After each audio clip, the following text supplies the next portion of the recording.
Permohonan pra-peradilan Firly Bahuri di kasus pemerasan Syahrul Yassin Limpo ditolak Pengadilan Negeri Jakarta Selatan.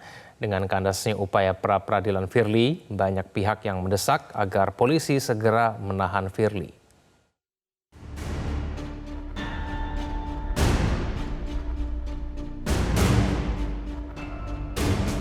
Menimbang bahwa oleh karena sebelum mempertimbangkan pokok perkara, eksepsi termohon ternyata telah dikabulkan oleh hakim, maka pokok perkara permohonan peradilan ini tidak perlu dipertimbangkan lagi dan cukup menyatakan bahwa permohonan pra-peradilan pemohon tidak dapat diterima. Upaya tersangka Firly Bahuri dalam permohonan pra-peradilan kandas. Hakim Tunggal Imelda Herawati menolak permohonan Firly Bahuri. Salah satu pertimbangan Hakim Imelda adalah permohonan Firly tidak sekadar urusan formil.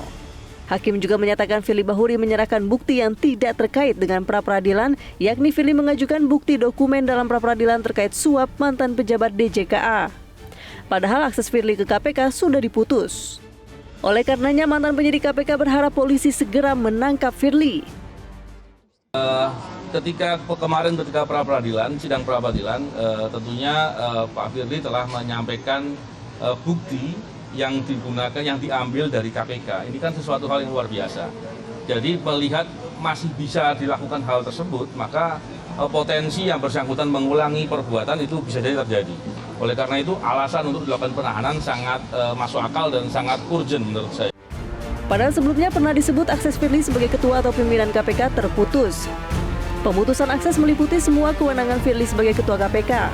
Sementara bagi Pak Firly itu membawa konsekuensi bahwa beliau berhenti untuk bekerja di lembaga ini. Sementara aktivitas perkantoran tidak perlu dilaksanakan oleh yang bersangkutan di kantor ini.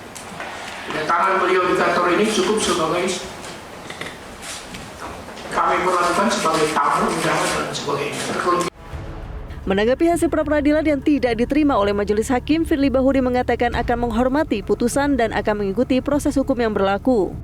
Tentulah kita akan ikuti proses hukum, due process of law.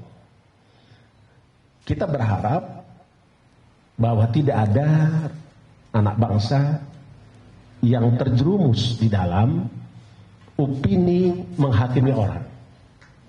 Karena pada prinsipnya penegakan hukum itu harus ada azas praduga tak bersalah, persamaan hak di muka hukum, dan haruslah juga mewujudkan tujuan penegakan hukum, diantaranya kepastian hukum, keadilan, dan kemanfaatan. Firly Bahuri ditetapkan sebagai tersangka pemerasan dan gratifikasi terhadap mantan Menteri Pertanian Syahrul Yassin Limpo pada 22 November 2023. Polisi memiliki 91 saksi, alat bukti, surat, dan dokumen untuk menetapkan Firly tersangka. Dengan ditolaknya pra-peradilan, maka Firly tinggal membuktikan dirinya bersalah atau tidak di pengadilan. Tim Liputan Metro TV.